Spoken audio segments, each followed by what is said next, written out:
আসসালামু আলাইকুম আমার প্রিয় আপু ভাইয়েরা, আশা করি আপনারা সবাই অনেক ভালো আছেন। আমি আলহামদুলিল্লাহ ভালো আছি। তো বলেছিলাম যে চেষ্টা করব রেগুলার ভিডিও দেওয়ার। তো আজকে বিকালে যেয়ে আমি ভিডিওটা করেছি, এর জন্য বিকালে আর শেয়ার করা হয় নাই, শেয়ার করতে একটু দেরি হয়ে গেছে। আসলে চুরি বিদ্যা বড় বিদ্যা যদি না বড় ধরা, এই কথাটা কিন্তু অনেক কাজের একটা কথা। মানে এটাই হচ্ছে বাস্তবতা। যদি চুরি করেন আর সেই চুরি যদি ধরা না পড়ে, তাহলে কিন্তু অনেক হচ্ছে ভালো।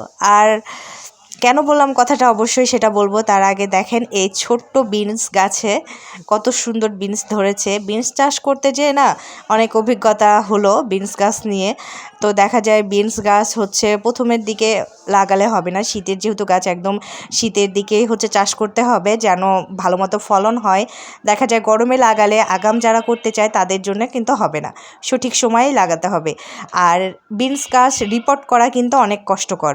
আপনি যদি রিপোর্ট করতে যান, মানে শিকড় ছেড়ে এরপর এক পর থেকে আরেক পটে উঠিয়ে লাগাতে চান, সেক্ষেত্রে গাছটা কিন্তু আপনার নির্ঘাত মারা যাবে।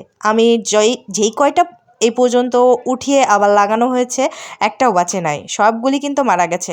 তবে যেগুলি চারা গাছ শিকড় সহকারে মাটি সহকারে যদি লাগানো যায় তাহলে কিন্তু বাঁচবে।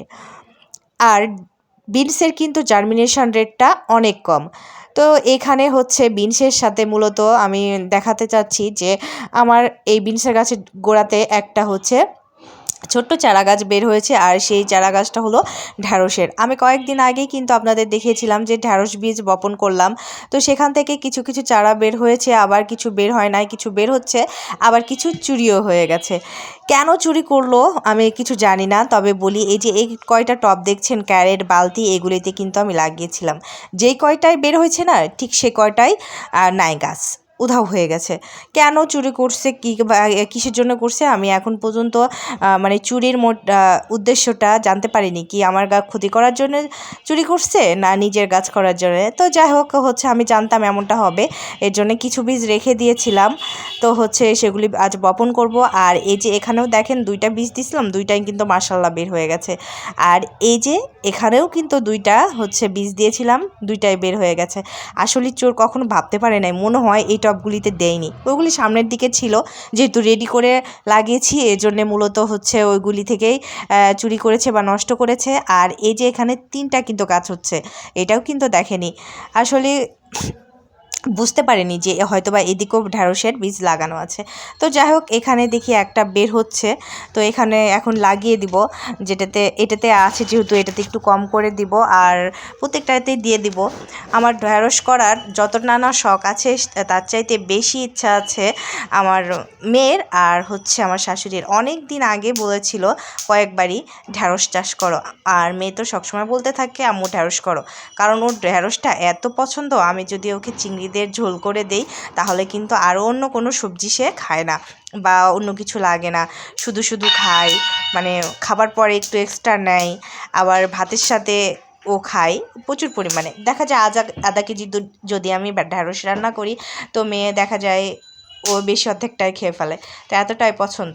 তো ভাবলাম কেন না হচ্ছে করি। অনেক দিন আগেই কিন্তু বীজ কিনে রেখেছিলাম, যেহেতু একসাথে মানে বারে বারে নিলে বারে বারে কুরিয়ার চার্জ দিতে হবে এই ভেবে আমি কিন্তু আগেই নিয়ে রেখেছিলাম। আর এটা হচ্ছে মানিক সিডের বীজ, হচ্ছে হাইব্রিড ঢ্যাঁড়স সুমি। যদিও হাইব্রিড ঢ্যাঁড়সটা পছন্দ না, তারপরেও কিন্তু আমি নিয়েছিলাম যেন সবসময় চাষ করা যায়। এখানে কয়েকটা বীজ আমি কিন্তু রেখে দিব, আর হচ্ছে প্রত্যেকটাতে দুইটা তিনটা করে দিচ্ছি। আমার এই টবগুলিতে একটা গাছ হলেই হবে, তারপরেও আমি দুইটা দিচ্ছি অতিরিক্ত হিসাবে। যদি হচ্ছে একটা না হয় তাহলে আরেকটা হবে, আর যদি অন্য কোনোটায় যদি দুইটা হয় উঠে আমি কিন্তু এদিক ওদিক করতে পারবো। এভাবে করেই কিন্তু আমি লাগিয়ে দিলাম। আর হচ্ছে এখানে ভাবলাম যে আরও একটা দিয়ে দিই অতিরিক্ত হিসাবে, এই জন্যে দেওয়া। আর চারা তৈরি আবারও জানি না, আবারও হয়তো বা চুরি হয়ে যাবে বা ক্ষতি করে ফেলবে। তো কয়েকটা বীজ কিন্তু আমি রেখে দিব, আবারও 9টা মতো বীজ রেখে দিলাম যেন পরবর্তীতে আবার করতে পারি। আর এদিকে দেখেন মাশাআল্লাহ চিচিঙ্গাটা কিন্তু বড় হচ্ছে, কী যে আনন্দ লাগছে। আমার জীবনের প্রথম চিচিঙ্গা, যদিও ওটা দ্বিতীয়, এটা প্রথম ছিল, তবে এটা পরাগান করা হয়েছিল না, আর পরে পরাগান করেছিলাম। তো এখানে ওটা বাড়ছে না ঠিকঠাক মতো, আর পোকাতেও কিন্তু ডিম পেড়ে দিয়েছে। যদিও ঠিক মতো আপনাদের দেখাতে পারছি না, কারণ আমার হচ্ছে ফোনের ক্যামেরাটা অতটা ভালো না। আপনারা যদি আমার পাশে থাকেন তাহলে অবশ্যই একটা ভালো মোবাইল কিনতে পারবো নিজের টাকা দিয়ে। এই আশায় কিন্তু হচ্ছে বুক বেঁধে আছি, জানি না কি হবে, তবে আল্লাহ নিশ্চয় একদিন মানে আমার স্বপ্ন পূরণ করবে। তো হচ্ছে আপনাদের দেখায় আমার কয়দিন আগে যে আমি দেখিয়েছিলাম যে প্রচুর পরিমাণে আমার কাছে ফুল হয়েছে, সেই ফুল থেকে কিন্তু এখন মাশাআল্লাহ ফলে পরিণত হচ্ছে। আর তাছাড়াও দেখেন এদিক করে কত চিচিঙ্গা হচ্ছে ধরে আছে, তবে হচ্ছে এই চিচিঙ্গাগুলি হলুদ হয়েও কিন্তু নষ্ট হয়ে যাচ্ছে, কেন জানি না, শীতের জন্যে নাকি সঠিক বলতে পারবো না। তবে ছিমগুলির দিক থেকে না আমি চোখ ফেরাতেই পারছি না, পুরো মাচাটাই কিন্তু ছিমে ভরা, প্রচুর পরিমাণে ছিম ধরেছে।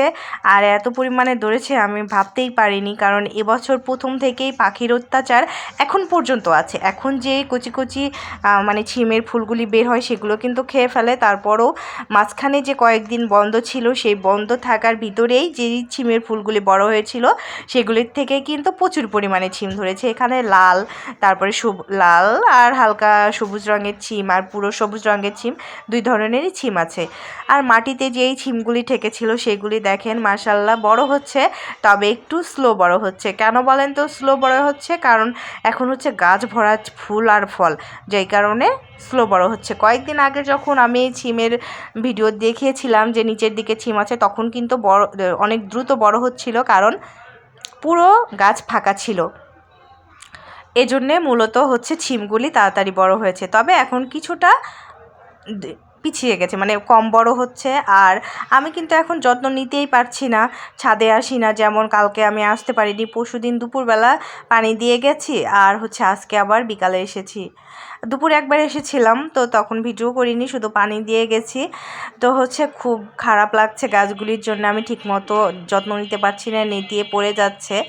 আর এদিকে দেখেন লাউটা, ছোট্ট একটা লাউ হয়েছে, খুব কিন্তু বড় না, ছোট্ট গাছের ছোট্ট লাউ। তবে ভাবছি আমি আর এত ছোট গাছে লাউ নিব না, যদি আসে তাহলে সেগুলি ফেলে দিব। তো এই জন্যে এইগুলি আর একটা যে গাছ আছে সেই গাছের লাউগুলি কিন্তু আমি ফেলে দিচ্ছি, কারণ গাছটা কিন্তু অনেক দুর্বল হয়ে গেছে। ওই গাছটাতে লাউ নিয়ে দেখা যায় একদম মরমর অবস্থা, একদম চিকন হয়ে গেছে। এই জন্যে আমি আর একটা গাছে লাউ নিব না। দুইটা লাউ পরাগায়ন হয়েছিল, দুইটাই কিন্তু আমি ছিঁড়ে ফেললাম।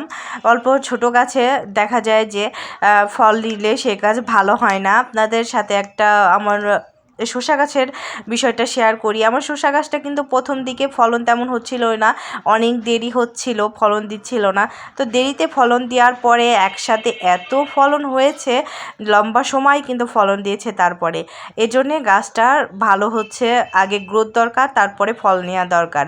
আর এইদিকে দেখেন একটা সজনে পড়ে আছে, হয়তো বা আমি আসিনি আর বাচ্চারা ঘুড়ি উড়াতে যে অন্য ছাদে থেকে উড়িয়েছে, কিংবা নিজের ছাদে থেকেই আটকিয়ে দিয়ে সজনেটা পড়ে আছে। তবে এভাবে করে প্রতিনিয়তই কিন্তু নষ্ট হচ্ছে। তবে আমি সবসময় ভাবি আর রিজিকের মালিক আল্লাহ, হয়তো বা ওইটা আমার রিজিকে ছিল না। আর এদিকে আমার এই সজনা গাছটার তো অবস্থা এমনিতেই খারাপ, এত ফলনের কারণে পাতাগুলি সব ঝরে গেছে, তারপরে যে কয়েকটা পাতা আছে বা বের হয়েছে সেগুলো তো জাপ পোকা আক্রমণ করেছে। তো ভাবছি একটু কীটনাশক স্প্রে করে দিব, না হলে কিন্তু গাছটা আমার নষ্ট হয়েই যাবে। আর এদিকে মাশাআল্লাহ চেরি টমেটোগুলি কিন্তু অনেক ধরেছে, তবে এখানেরকার দেখেন এই টমেটোগুলি কেউ ছিঁড়ে ফেলেছে, কি আর করার, এরকম চলতেই থাকে আমার ছাদে। তবে এই ফলগুলি মনে হয় কোনো ভাড়াটিয়ার, নতুন ভাড়াটি এসেছে, ওনার বাচ্চা টাচ্চা হয়তো বা ছিঁড়েছে। আমার গাছ নষ্ট হয়, ফল কিন্তু কম নষ্ট হয়। আর এদিকে দেখেন আমার অজান্তেই কিন্তু একটা চিচিঙ্গা ফুল ফুটে আছে।